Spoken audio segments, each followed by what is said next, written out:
Screens पर आपके Nifty recover कर गया दिन के लो से। वोलेटाइल सेशन है, शुरुआत में दबाव आया था, लोअर लेवल से रिकवरी, फ्लैट लाइन के इर्द गिर्द इस समय कामकाज, लेकिन हाईलाइट निफ्टी बैंक बना हुआ है। अब धीरे धीरे मोमेंटम और तूल पकड़ता हुआ 1.25% मजबूती के साथ निफ्टी बैंक आज कामकाज करता हुआ।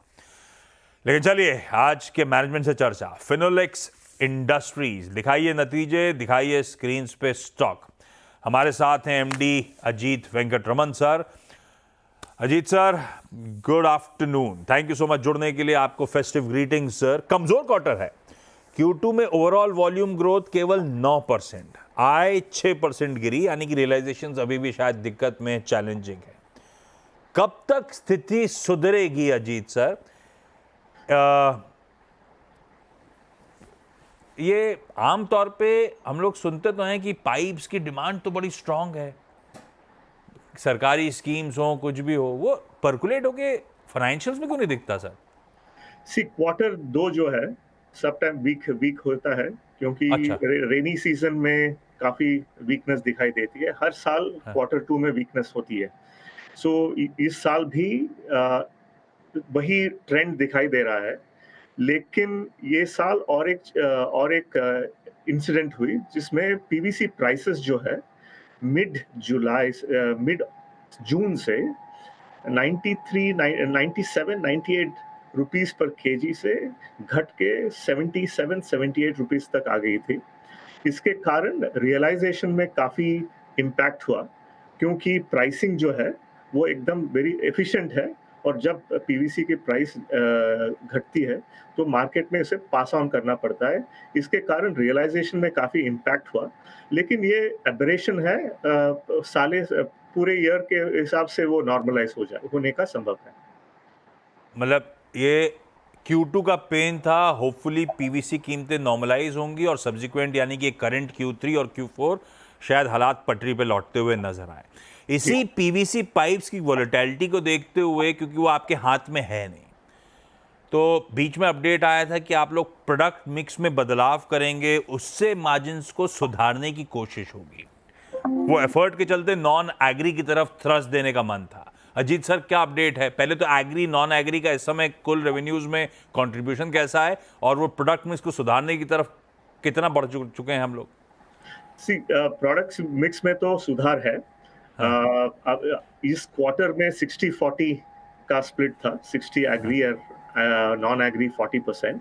हाँ। लेकिन वो सही डायरेक्शन में है, और ये डायरेक्शन अगर बरकरार रही पूरे साल तक, तो जो आपने बताया, मार्जिन्स में इंप्रूवमेंट होने की संभावना है।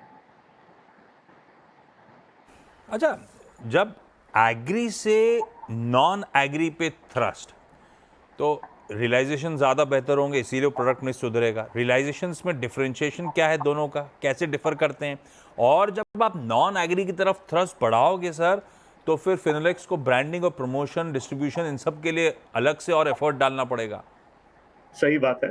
ये पुश मार्केट है। इसमें ब्रांडिंग, रिटेल ब्रांडिंग,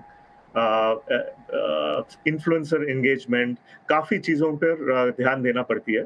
इसीलिए हमें हमें ये सब एरियाज़ में हमने काम किया हुआ है, और जो फ़ोकस सिटीज़ हैं वहाँ पर जाके, जहाँ पर नॉन एग्री का ज़्यादा सेल्स होते हैं, वहाँ पर काफ़ी हमने एफ़र्ट लिया है। इसके कारण ये मूवमेंट जो है 70-30 जो पिछले साल में थी, उससे मूवमेंट होने के आरंभ हो गए हैं।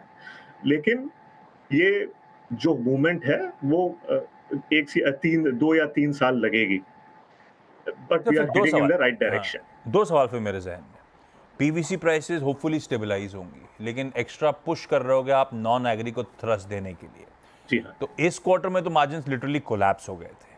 मार्जिन्स का फिर आउटलुक क्या है? दूसरा, Q1 में खास तौर पर मुझे याद है दिक्कत आई थी, क्योंकि कैपेसिटी कॉन्स्ट्रेंट्स आ गए थे। आप डी बॉटलनेकिंग पे फोकस कर रहे थे, कुछ कैपेसिटी एक्सपेंशंस पे तैयारी हो रही थी, क्या अपडेट्स हैं वहां पर? जी हाँ, हम अभी हमारे मासर और रत्नागिरी प्लांट में इंक्रीमेंटल कैपेसिटी ऐड कर रहे हैं पाइप्स के लिए, और ये कैपेसिटी जो है 420,000 मेट्रिक टन से 470,000 मेट्रिक टन आ जाएगी बाय Q4।